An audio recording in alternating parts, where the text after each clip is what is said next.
Hi, friends.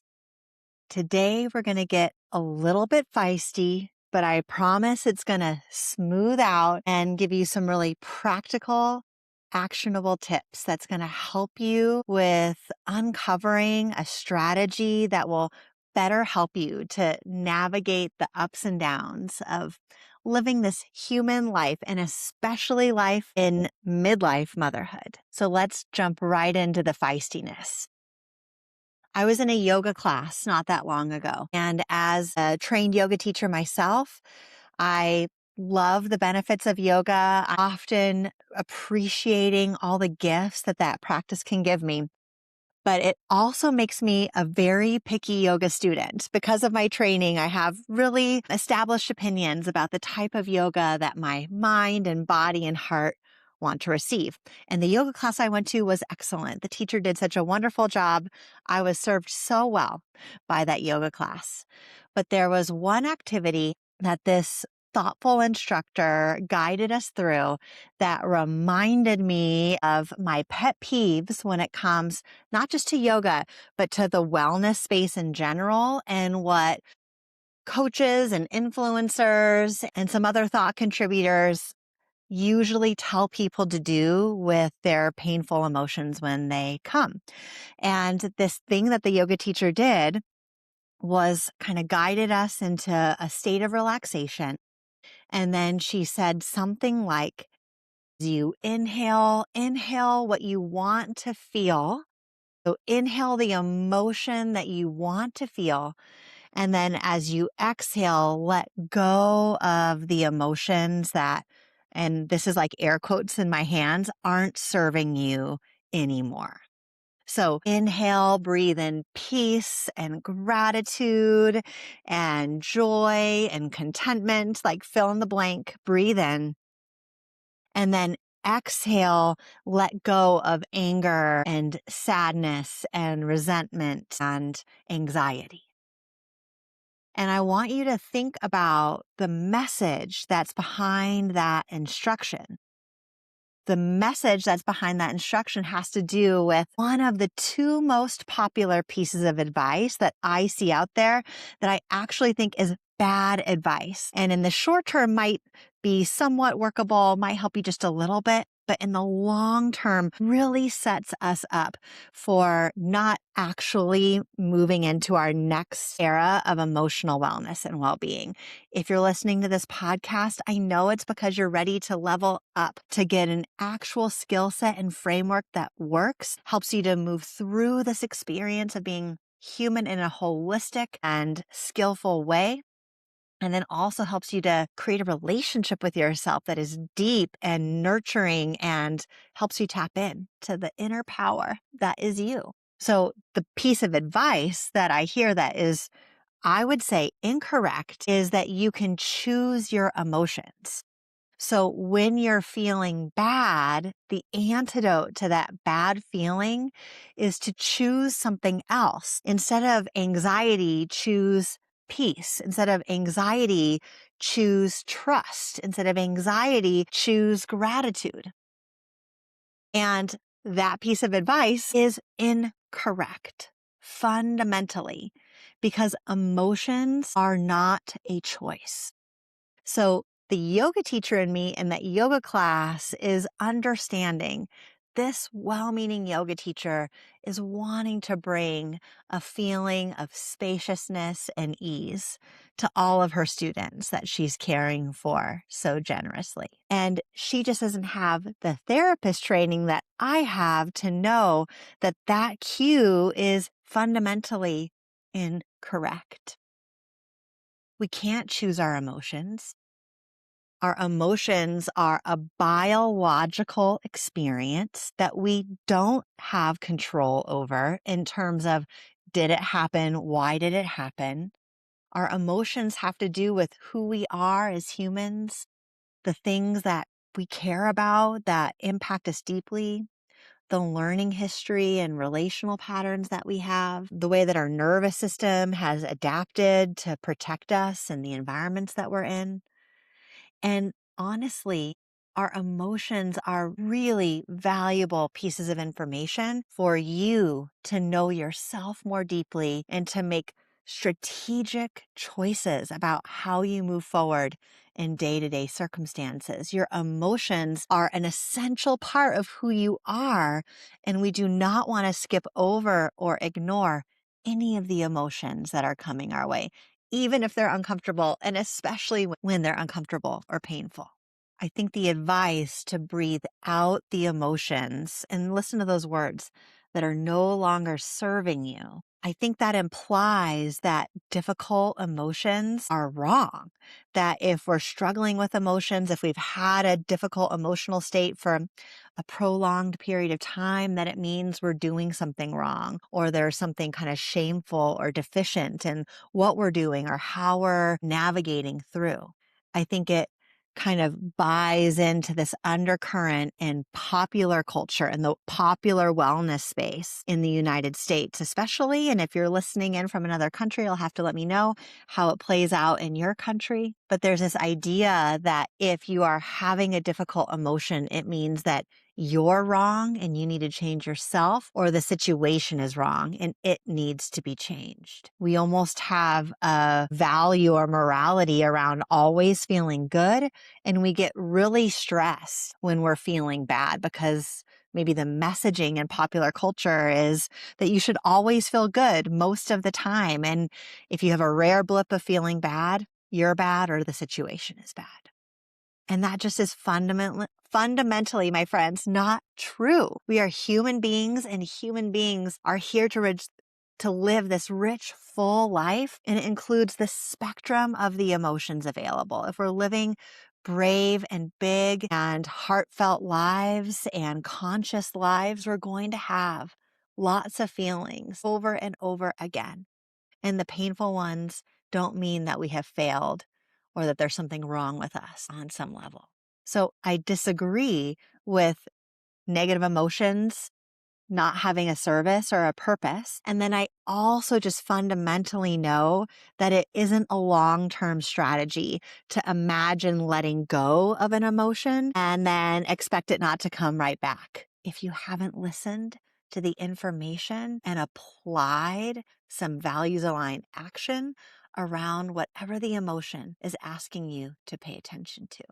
Now, if I were to edit that yoga teacher's prompt. And if you're a yoga teacher, maybe you'll take this in and up level the way that you're facilitating some relaxation and inner spaciousness for your clients. I would focus more not on inhaling positive feelings, but let the inhale represent growing your capacity, getting bigger spaciousness within, being able to make room for whatever is happening in your life and more, being able to make room for whatever is happening that's difficult, but also make room for perspective, make room for patience, make room for a wise observation, make room for the process to unfold, and maybe make room for other emotions in addition to whatever difficulty you might be in. So I would let that inhalation be more on, let's increase our capacity. Let's create more space to open up and allow us to be ourselves and be really observant and with where we're at. So maybe you can edit that even outside of a yoga class for yourself, where you think about, part of my goal when I'm in emotional turmoil or just like struggling with something is my first step is to kind of make more room for myself, increase my willingness to be with this, increase my internal space, maybe even take more time and space to be with what is so you can get to know it and get curious about it. So inhale, more space, more capacity. And then as you exhale, rather than letting go of a difficult emotion, my edit for that would be, can we release the tension that we have around whatever is? So usually we have a feeling, and then the feelings create a lot of thoughts. And some of those thoughts might be kind of workable. Some of those thoughts might be pretty unworkable and difficult. And the thoughts that we're kind of generating and investing in, I think that the story we tell ourselves, especially the first story, maybe the unsupported or unedited story that we tell ourselves, in my opinion, is kind of the culprit for feeling more resistant to the emotion that we're having and more afraid of the emotional experience we're having. And then our body responds trying to protect us. It starts to tense up and armor up, creating a lot of muscular and physical bracing or tension. So what we could choose, we can't maybe let go of an emotion, like as a mental exercise. But what we could do is try to soften our body, signal safety to all parts of us that we can be in this difficult emotion, but we can let go of the armoring. We can let go of the tension that we're feeling around the emotion. So we would inhale more spaciousness, more capacity, more willingness, more ability to feel all the things, not just the one bad thing. And then we would exhale, letting go of our resistance and our tension and the stress that we're feeling around that emotion. If we can let go of the tension and the stress around the emotion, then we can be with it simply as it is. A crucial piece of information and probably a vital part of ourselves that is wanting acknowledgement and support and wanting us to make some decisions and find a way to be with ourselves or be with the situation that is skillful moving forward. Honors the most important thing to that part of you that was speaking up with that emotion. The other popular piece of advice that I hear that I would like us to edit is, so first one was you can choose your emotions. If you don't like how you're feeling, like snap out of it, choose a different emotion and invest all of your energy and efforts into that one positive emotion that you prefer to feel. The second piece of popular information that I think is maybe a little less inaccurate, but definitely incomplete, and therefore kind of does us a disservice to think this is it, is that you can just choose your mindset.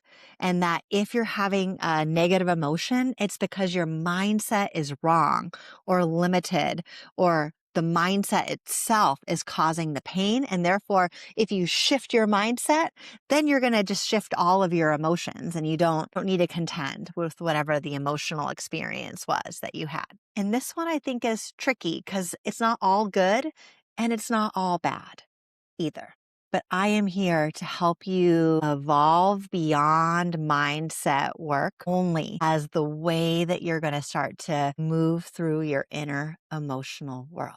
The risks with overly relying on mindset work is that you're intellectualizing your emotions, that you're now moving your emotional world up into your head. You're divorcing yourself from your body, from your intuition, from your essential self, from kind of a deeper, more mature and nuanced understanding of your emotional inner world. And you're compartmentalizing up into your mind and just asking your mind to give you different ways of thinking about things to make whatever the difficult situation that you're in a little bit easier to bear.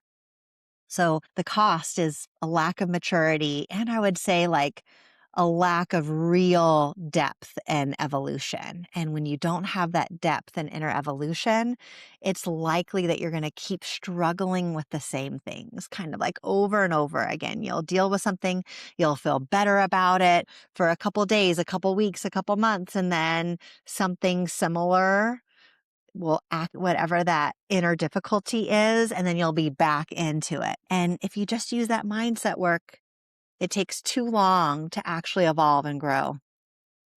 And you're cutting yourself off from a more intimate, more trusting, and more powerful relationship with yourself. You're unintentionally holding yourself back and slowing your growth, slowing your transformation.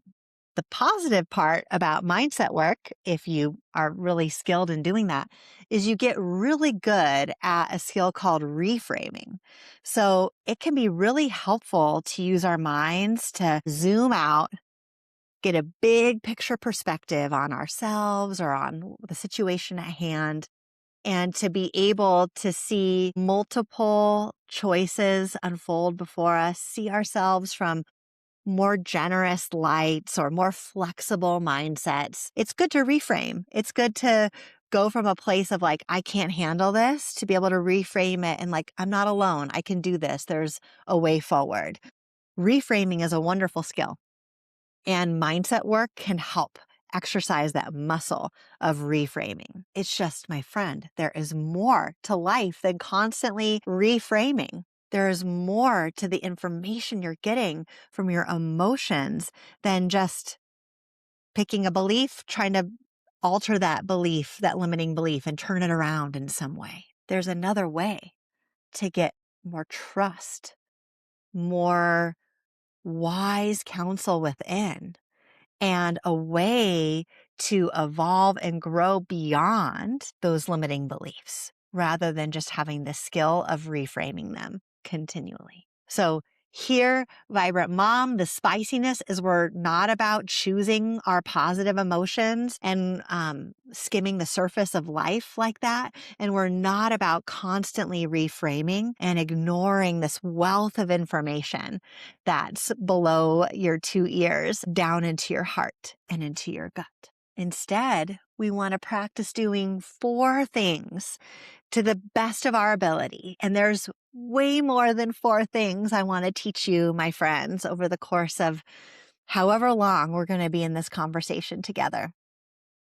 And if you want to go deeper on these 4 things and know actually how to put them into action and not wait for me to reveal it on podcast, come into the collective. I can't wait for you to join the conversations that we're having there and also gain the legit next level framework and skill set that I use myself on the daily to move through this difficult experience of life and also to move through the beauty and the joy and the wonderment of this life, just with more proximity and skill and ease, and also with this like wonderful, rich maturation and inner growth that's available for you all. I was actually in one of those kind of working mom moments this past weekend. We had a snow day, which is so fun for kids, not so much for parents that have jobs that are less flexible or more client facing like mine. Also, my son ended up having a double ear infection and a stomach flu all within a 24-hour period. And so it was just one of those weekends where work was like a little spicy, trying to reschedule clients and things that were kind of time sensitive and important on my day on Friday. There was also like a double sickness that we were dealing with and a urgent care visit. I mean, it was just one of those weekends. And the younger your kids are, maybe the more those impact. But while I was in the middle of that kind of intense caregiving 72 hours, I was really banking on the skill sets that I teach in the collective. And I was really putting them into practice for myself. And I was so grateful to have this framework and to have the tools that I have at my disposal. And it made me so excited to come in and record this podcast for you all because I really want every woman out there to have access to the same things that I have in my brain and the same frameworks and skills that I rely on day in and day out, and that serve me so beautiful during those extra spicy few days that we all have in some way, shape, or form as humans. Just happened to be kiddo sickness related for me this weekend. So instead of choosing to feel good or reframing and choosing our mindset as our only 2 strategies to contend with our inner world, instead, I want you to, number 1, see your emotions, all of them, even the ones you don't prefer, even the ones that kick up a lot of pain or fear or kind of constricted thinking for you. See all of your emotions as natural and valuable human experiences, even when they're painful. And we're seeing them as natural and valuable, not to minimize them, but for you to start priming your brain not to relate them relate to them as problems to solve, like your emotions are a problem that needs to go away, but more as essential information within to start to explore, to respect, and relate to skillfully. The second thing I want you to encourage you to do is to, as a first response to your emotional pain when you're in it, and by the way, I'm like editing myself right now as I'm talking. I'm talking about painful emotions. And I understand that for many of us and for most of us, we're not always in a state of emotional dysregulation or pain. We sometimes go through seasons where it is a lot spicier than we would like it to be. But for the most part, my guess is that you are living this human experience as a truly mixed bag. Sometimes there's just like ease and flow and joy. And then other times there's like struggle and tension and adversity.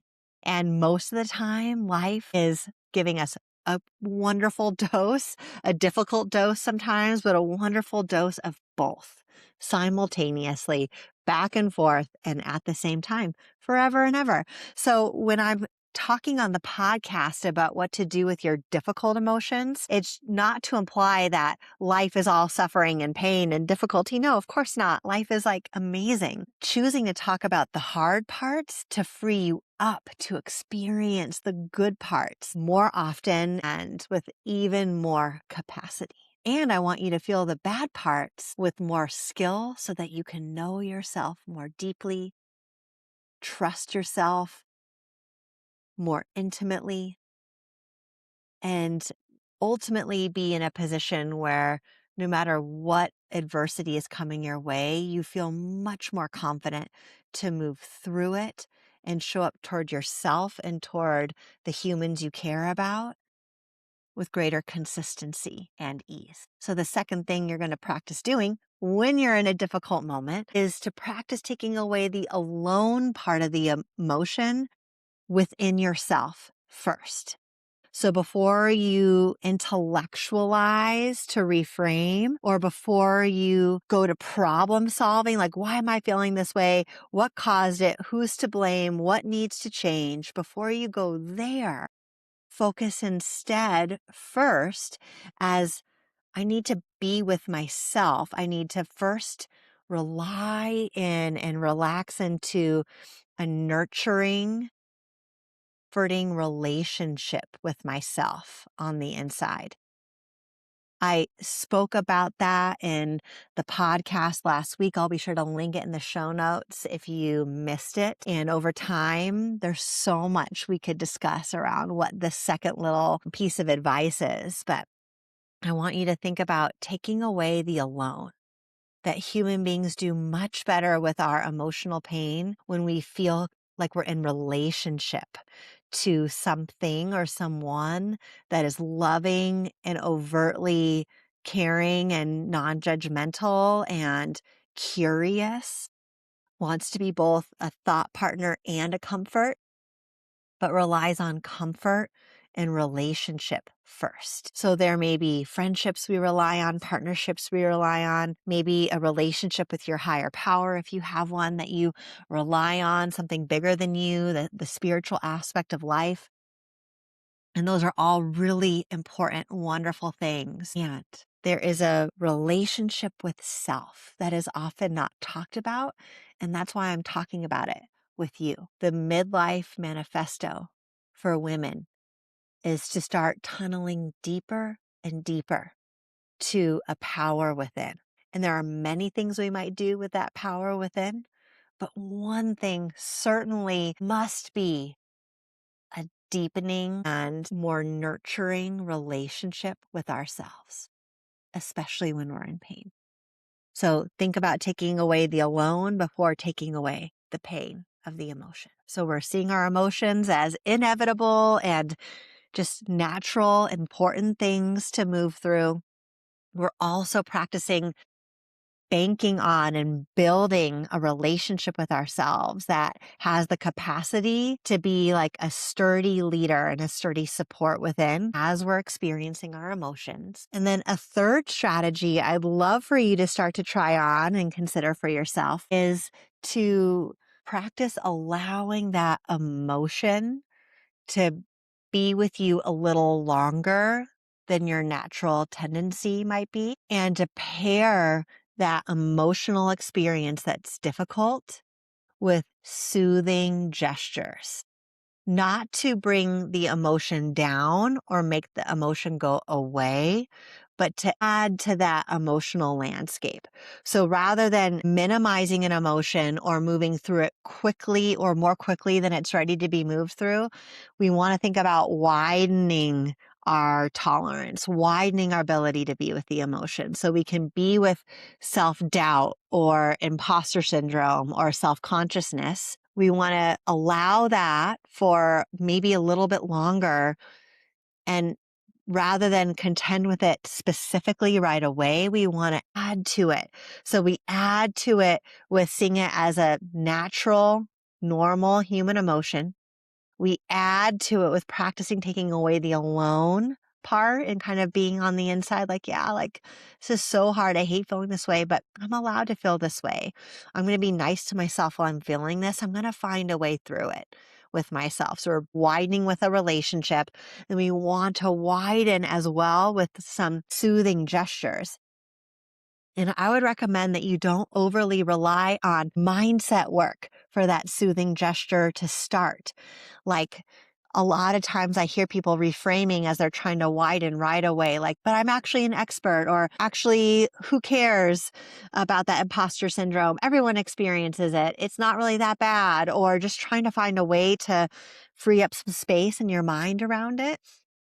It would be more sophisticated and give you a better result if the soothing gestures were more about comfort, were more about overtly comforting gestures or actions you can take.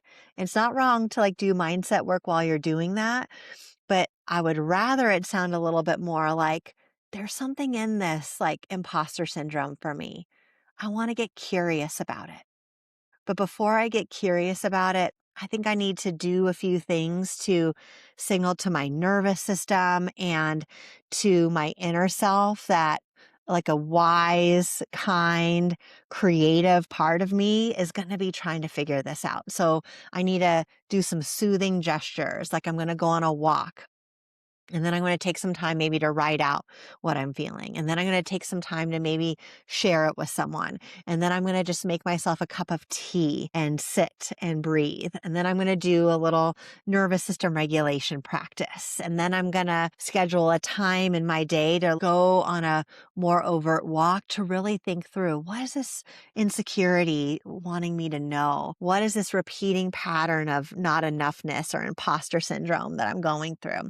That's just an example. I'm just using that like insecurity or self-doubt or imposter syndrome as an example of a really like kind of everybody experiences it, especially the wider to your power you're starting to tap into. So we want to practice being with and tending to that emotional pain by just letting it be as big a size as it is, and practicing tolerating it for longer by being with it and a soothing gesture, being with it and another soothing gesture, just taking, it's like crossing a river bank. It's like from one side to the other. It's like maybe a very rapid, cold river, but if you can just hop from one rock to the other, you might get a little wet, but you can get to the other side in much better shape than if you're just to like stay on the bank and never cross, then you're never growing, or just like jump into the river and let it sweep you away. We're going to take one soothing gesture at a time, one rock at a time. And as you're really like letting the flow of the river with whatever the emotional experience is, just be there for a minute. We're softening up around the pain and we're opening ourselves up to it. We're releasing the tension we have around it by bringing comforting, soothing gestures to the table. And then by the time we get to the other bank, I think you're going to know the information you need to know, which is the fourth little tip I have for you today is take time to listen deeply to that emotion before you try to solve it as a problem or create a resolution for it. We want to make sure we're getting all of the information that is embedded within that emotion. It's going to be information about what matters to us, what's most important to us. It's going to be information about our longings and our desires. It's going to be information about the environment or the relationship or the situation that we're in that maybe we don't know what to do with it, but it's trying to get our attention as something needs support or change or evolution.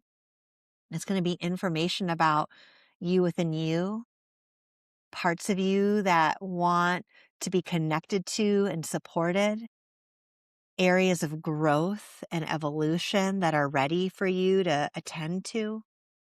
There's going to be some really good information in your emotions. Some of my favorite questions when I'm in this fourth thing about taking time to listen to the emotion is I think horizontally and then I think vertically. And so I think horizontally first, which is, well, what else do I feel?